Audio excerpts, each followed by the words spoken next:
मुझे फड़नगर पहुंचे थे जी। हाँ जी, इस तरह का माइक रख लो अपने वाला। भाई मैं मुजफ्फरनगर आया तो आरएलडी के लोग मिल गए रास्ते में, वे किसी और के खातर खड़े थे, मैं सोचे मेरे खातर खड़े,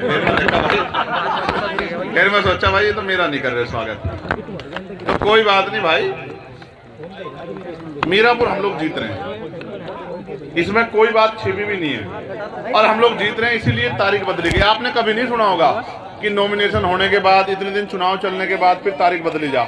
ये तारीख इसलिए बदली गई कि मीरापुर वालों ने तय कर लिया कि भाई हमें एक नया आदमी है, हर जाति धर्म का प्रिय है, मेहनत करने वाला है, कोई छवि पर उसकी दाग नहीं है, वो आदमी को जनता इस बार प्यार दे रही जाहिद को, इसको रोकने के लिए सब कुछ करागा। हम इन चीजों से डरने वाले नहीं, हमें 7 दिन मिले, हम 7 दिन और मेहनत करेंगे, रुखी सुखी खा के हमारे कार्यकर्ता दिन रात एक कर देंगे, लेकिन हम इस लोग विधानसभा को जीतेंगे, ऐसा हमें भरोसा है। क्या लग रहा है कि कटेंगे तो कटेंगे पे क्या कहेंगे?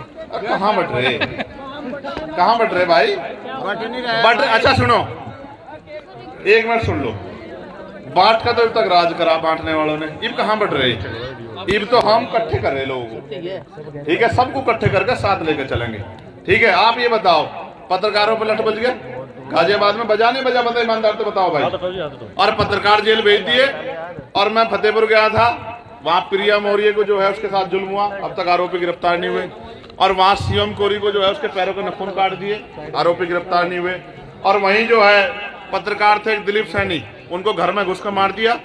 उनकी पत्नी ने जो बात मुझसे कही है ना भाई, मेरे दिल को लगी वो बात, मैं तो ये सोच रहा था भाई मेरी बात वहां तक नहीं जाती होगी, उसने बिटिया ने मुझसे कहा भैया आप ही दिला सको न्याय, मैं आपको देखती हूँ, मुझे न्याय दिलाओ, मेरे बच्चे हैं छोटे छोटे, मैं इस मंच से उस बहन को वचन दे रहा हूँ कि उसके सम्मान की भी और उसके बच्चों के अधिकारों की लड़ाई भी हम लोग लड़ेंगे, किसी पत्रकार भाई को भी अकेला नहीं छोड़ने के, किसी वकील भाई को भी छोड़ने, किसी किसान भाई को भी छोड़ने के, और मजदूर भाइयों को भी उनका मान सम्मान का वेतन, उनकी तरक्की के रास्ते खोलेंगे। सफाई कर्मचारी नियमित हो इसके लिए मैंने पत्र लिखा, पीआरडी के जवानों की वेतन वृद्धि के लिए, होमगार्ड के जवानों की वेतन वृद्धि के लिए, पुलिस की 8 घंटे की ड्यूटी के लिए, सप्ताह में 1 दिन की छुट्टी के लिए, आशा आंगनबाड़ी भोजन माता बहनों का वेतन वृद्धि के लिए मैंने पत्र लिखा, ग्राम चौकीदार ग्राम रोजगार से सबके लिए मैंने पत्र लिखा।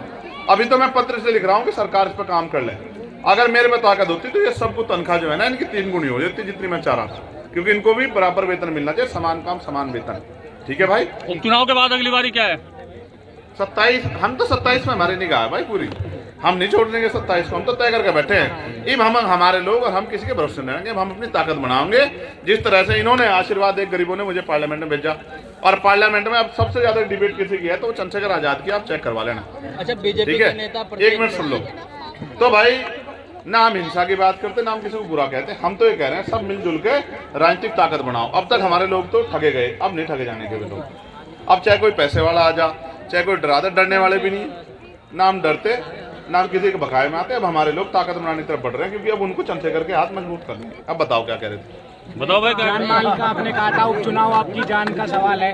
हाँ देखो क्यों आज हमारे लोगों पर जुल्म हो रहा है, आज हमारी पढ़ी लिखी बेटियां घर में घूम रही हैं, आज हमारे पढ़े लिखे भाई बेरोजगार घूम रहे हैं, अगर देखो कितने किसान सुसाइड कर रहे हैं, कितने जो है नौजवान सुसाइड कर रही है, ये हमारे जान माल का सवाल है। अगर हम पर ताकत नहीं बढ़ने की तो हम अपने भाइयों को रोजगार कहाँ से देंगे, अपनी बहनों को रोजगार कहाँ से देंगे?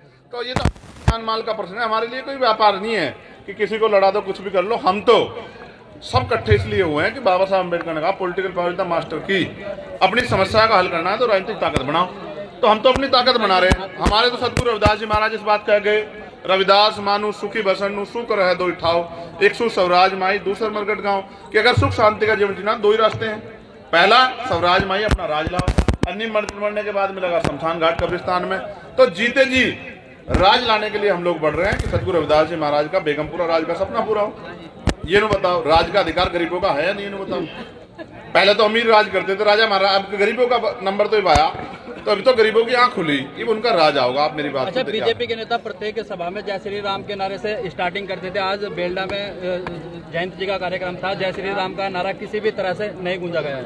अब ये तो भाई वो ही जानते होंगे, उनके तो राम भी चुनावी हैं बेचारों के, और उनके एक और प्रत्याशी कुंदर के, उनको भी देख लियो, वे तो जहां उनके नेता तमाम जो है हजरत पैगंबर साहब को बुरा भला कह रहे हैं, वहां उनके नेता वहां हजरत साहब की भी जयकारा लगा रहे हैं। आप समझो मेरी बात, वोट लेनी है उन्हें, आपने कहा है कि उन्हें वोट लेनी है और हमें लोगों के दिल जोड़ने हैं। हम वोट के लिए नहीं काम कर रहे, हम तो लोगों को जोड़ के उनकी ताकत बनाने के लिए काम कर रहे हैं। आओ भाई आप भी आओ। बुलडोजर पर कहा है कि बुलडोजर का हिसाब होगा। बुलडोजर वहीं भेज देंगे जहाँ से आया बुलडोजर, आप चिंता मत करो, हम वहां लग रहे ताकत में, पे भी कर रहा हूँ। ठीक है, बुलडोजर अच्छा बताओ, न्यायपालिका की जरूरत नहीं है क्या आपको? ये बताओ जो बुलडोजर पर आप भरोसा कर रहे हो, बुलडोजर अच्छा है क्या? आप बताओ।